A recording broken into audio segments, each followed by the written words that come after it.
চাঁপাইনবাবগঞ্জের শিবগঞ্জ উপজেলার শাহবাজপুর সোনা মসজিদ ডিগ্রি কলেজ ও ১৩ রশিয়া মহিলা দাখিল মাদ্রাসায় নতুন একাডেমিক ভবন উদ্বোধন করা হয়েছে। সোমবার ৪ মে আয়োজিত উদ্বোধনী অনুষ্ঠানে প্রধান অতিথি ছিলেন চাঁপাইনবাবগঞ্জ ১ শিবগঞ্জ আসনের সংসদ সদস্য মাওলানা কেরামত আলী। এছাড়া ১৩ রশিয়া মহিলা দাখিল মাদ্রাসার একাডেমিক ভবনেরও উদ্বোধন করা হয়। অনুষ্ঠানে আরও উপস্থিত ছিলেন শাহবাজপুর ডিগ্রি কলেজের অধ্যক্ষ, ১৩ রশিয়া মহিলা দাখিল মাদ্রাসার সুপার ও শিবগঞ্জ উপজেলা জামায়াতে ইসলামীর আমির মাওলানা সাদিকুল ইসলাম সহ জামায়াতের অঙ্গ ও সহযোগী সংগঠনের নেতৃবৃন্দ।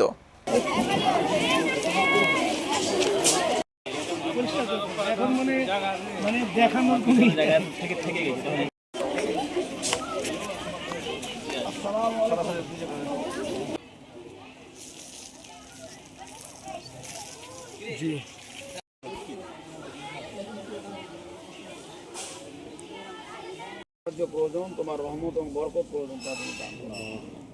রব্বানা আতিনা ফিদ দুনিয়া হাসানাতাও ওয়া ফিল আখিরাতি হাসানাতাও ওয়া কিনা আযাবান নার।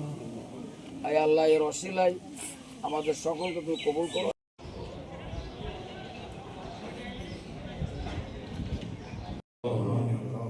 রব্বানা তাকাব্বাল মিন্না ইন্নাকা আনতাস সামিউল আলিম।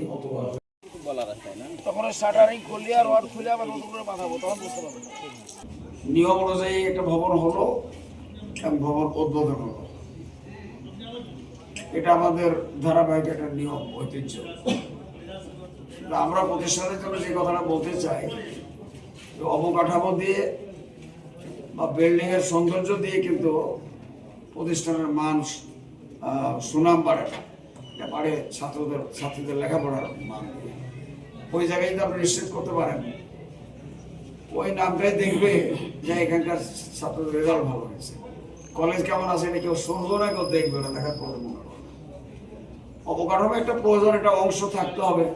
অবকাঠামো একেবারে না থাকলে তো আর ছেলেমেয়েরা এখানে আসবে না, পড়াশোনা করবে না। স্বাভাবিকভাবে আমাদের ঘর দুয়ারি নাই, কিন্তু লেখাপড়ার মান বাড়াতে হবে। সেটা এই প্রসঙ্গের কথা না হলেও আমি বলতে চাই যে এটা আপনাদের শিক্ষকদেরকে নিশ্চিত করতে হবে।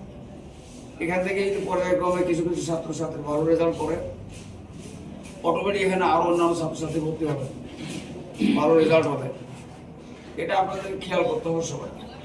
আমরা এই বিষয়ে যে কথাটুকু বলতে চাচ্ছি, আপনারা ওই ব্যাপারে আপনাদের যে শিক্ষকদের একাডেমিক কাউন্সিল আছে বা শিক্ষকদের যে আপনাদের কাউন্সিল আছে, সেখানে আপনারা বসে আলোচনা করেন।